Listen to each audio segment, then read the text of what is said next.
there are two main topics here that are listed. One is services companies moving into products and product companies moving into services. And in my experience working with various companies in India in the last 4 or 5 years, what I found is that 90% of the companies I interact with are in the first category. And there are relatively fewer product companies that have come across there. So there is fantastic amount of growth on the product side in India. At the same time, most of the companies that exist today are more services companies. So what I've done here is, keeping that in mind, I have tried to balance it accordingly. So a lot of the things I say about products in general applies to everybody, whether you're a product company or services company. You're doing a product, you're doing a product. But we will still cover the first topic more than the second topic, and then we'll go into other things as we see. Okay, so with that, I always like to open with a quote, and you will see me use a lot of quotes. So we were just having a discussion outside. Lou Gerstner was IBM's chairman from about 1991 to about 2002. And in 1991, IBM was in deep trouble. And Lou Gerstner was hired to run the company and to run it, of which he did a very remarkable job. And basically brought IBM back from the brink of extinction to the great company that it was before, and it is again now. And he wrote a very good book called Who Says Elephants Can't Dance. And it is one of my absolute favorite books, because the great thing about books like this is that it is really practical advice that you can next day apply to your job. And that, from that point of view, I really love this book, and you will see me quote from that book many times. But one of the experiences he had was, when he came to IBM, IBM was almost entirely a product company.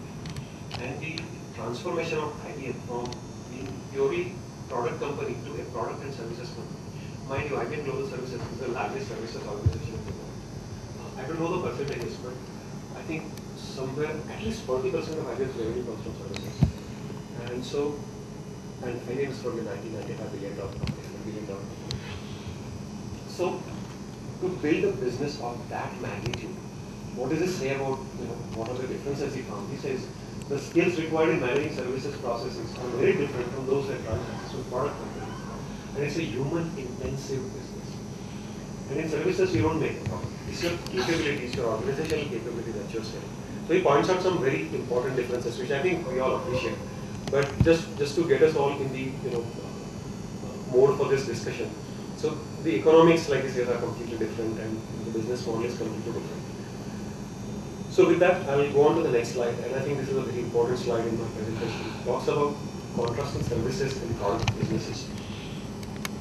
So one of the things that comes up when I talk to various people is people like how product businesses can lead to non-linear revenue.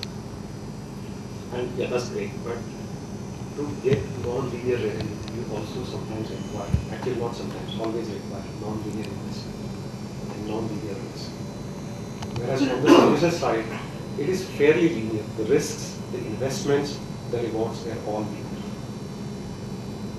If you compare product business to services business, service business is more like trying to learn to play piano. Okay. Anybody can go walk up to a piano, sit at the keyboard and start banging on the keyboard. Okay. And maybe you'll be lucky enough to get a couple of good notes and it will sound good to whoever is listening. But you never master the piano. You know why? Sometimes you're playing like this, sometimes it's very, very difficult. So product business is like that. Building a product and then actually taking it to market and trying to commercialize it is a very big challenge.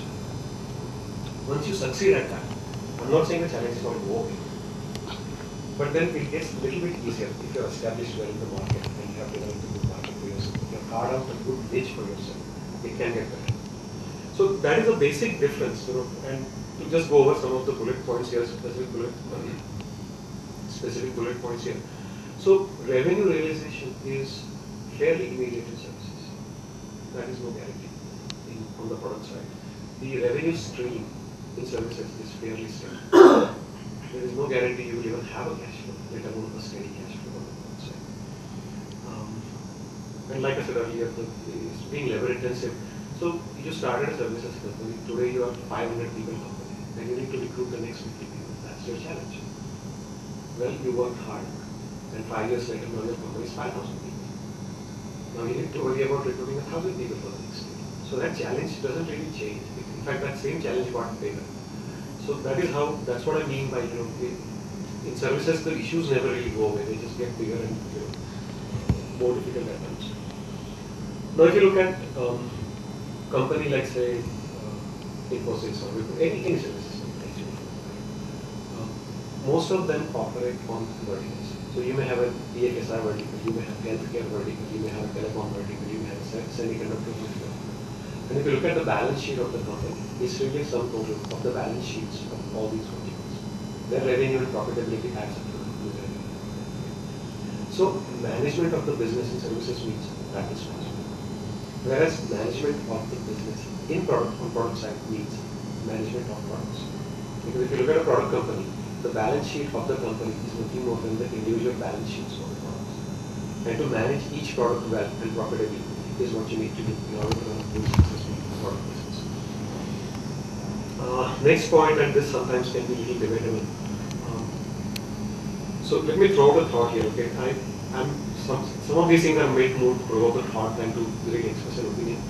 But in my observation, having worked both on the product and services side, on the product side, you have to get your strategy right. You have to get your value proposition right. If that is not there, it doesn't matter how well you execute. You probably will not make it. And if your basic strategy and your basic value proposition is right, you may actually get a second chance at execution. Now the main issue here tends to be cash flow. Okay, how much cash you have at the bank. I have actually seen a few of my clients and a few of the companies that I have worked with in various capacities go through a situation where they have a product, a good product, the basic product is good, the basic strategy, basic value prop is good, and their go-to-market strategy was wrong. After a while, they realized that they were not making any ground because there was something wrong with the way they were approaching it. What did they do? They called everybody in and said, we think this is what we are doing wrong. And from tomorrow, we're going to do this differently. We're going to shift our market strategy from here to here, and we're going to do things this way. And they actually succeeded doing that. At this point, a lot of times, if you're a startup product company, you don't have the luxury of doing things like that because you might have a lot of cash. So that is always there. That factor is always there. But these kinds of things are possible in a product company provided your basic strategy right. In a services business, execution is very important. Okay? Because if you see that tomorrow the healthcare industry is all of a sudden going to boom, you can go out and hire a few people, few experts who are from the healthcare industry, help them educate you, help them take you into the industry customers, and help you establish a business. Being a little late doesn't mean a whole lot. It may mean you have a little less market share, but the pie is still there for everybody to share. So what matters more on the services side is execution. And I think that's a great attribute to have. Being able to execute well against anything is very important. So next point also, this is also a very important point because what's a good example here? Let's say you're in the business of making X-ray machines. And let's say there are 5,000 hospitals in India. I'm just speaking ahead of the and let's say your potential for winning market share is 20%. So that means your realistic potential for winning a market share is 1,000 hospitals. You know, take a few. When you have sold your X-ray machine to those 1,000 hospitals, your market is saturated. Okay. At that point, you can either do something more where your X-ray machine is so vastly better than other people's that they have to replace theirs with yours. Or you can start building dialysis machines or whatever. I don't know the healthcare industry very well, so I'm taking some general examples here. But to grow at that point, you need to do something more or something different. The problem of market saturation is very real in the product industry. That's my point. And if you look at companies like SAP, for example, now SAP is one of those great examples where there is a product that applies to just about everybody that's out there. And very few of us are lucky enough to have a contract. There are very successful companies that make telecom billing systems. And a telecom billing system can only be sold to various carriers. You can sell it to Airtel and you can sell it to Idea and Vodafone. And once you have sold it to some of them, that is basically your market. And so the people who do business in verticals have this very big challenge. Whereas if you are on the services side, then the long-term revenue potential is much better. It's much harder in products to go from healthcare. Let's say you started as a healthcare company, and you have a great healthcare product, and for some reason you see your product has saturated. To jump it, who likes to do bicycle printing? Who there are people who thrive on scattered attention, and they like doing a lot of different things. They love juggling different tasks. And by contrast, a hedgehog is a person who likes one big idea and then put everything he's got or she's got into it and make it successful. So that is the mindset you see between services companies and product. To be in the product business, especially in the early stage, you have to be a hedgehog. You pour yourself into that product and you're completely immersed. The rest of the world doesn't exist. A very good example of this is Steve Jobs and the Next. Remember the Next company? Yeah. It was a complete failure. That was totally in hedgehog mode.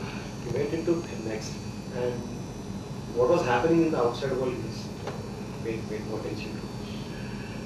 By contrast, if you're in a services business, this is not entirely true at the lower layers. But as you go higher and higher, then you have multiple customers, multiple technologies, multiple products to deal with. One meeting you're dealing with this, another meeting you're dealing with that. Constant change, and you have to have the mental bandwidth to be able to deal with all these different kinds of things. And so the foxes thrive in the services environment as opposed to the hedgehogs. And then a couple of points about sales and marketing. And in a services business, your sales and marketing is based on basically your organizational capability. In any business, your relationships do matter. In any business, your branding does matter. Whether your product, services, no matter whether you're SMB or whatever else, these things do matter. But at the end of the day, what you're selling as a services outfit is your organizational capability. And by contrast, on the product side, what you're trying to sell is the product capability and quality. Of course, again on the product side, the branding matters a lot. Relationships, especially in the B2B space, relationships matter a lot. But the eventual differentiator is the product capability and quality. And then last bullet point, this is not entirely true. In a services business, your sales and marketing capability does not have to grow immediately. I totally accept that. I'm not quite sure how to phrase this. That's why I gave the parenthesis, I don't want to word there. But your sales and marketing capability does have to grow. Okay. By contrast, in product, if you look at, I think this is an extreme example, but if you talk about a product like iPhone, I don't know how much they have to do to sell that. A well-known company, well-established company, successful history of launching great products. The next product comes out, people are lining up outside your stores to buy the product. People are going there with sleeping bags, saying next morning when the store opens and they put iPhone version 4 on sale, I will be the first one to know.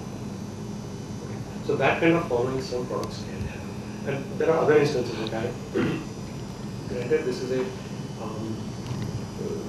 unusual example, but there are other people who have had that kind of success. They have not only one. So my point isn't that your sales and marketing capability doesn't have to grow. It does have to grow to even keep up with your overall product growth. But it doesn't have to grow quite as linearly. Again, the non-linearity of a product business does come into play here. So, any thoughts, questions on this? Because quality is just as important as only thing is, on products, sometimes quality can be very easily seen and tested. And the measures can be much more objective, provable. That's perhaps the only thing I can come up with here. I'm not suggesting that it's more important. Any other questions? So, let's talk a little bit about the challenges that services companies face as they launch products. So, let me start with planning. So, there are 4 or 5 broad categories in which I have lumped the various points that I have. And so,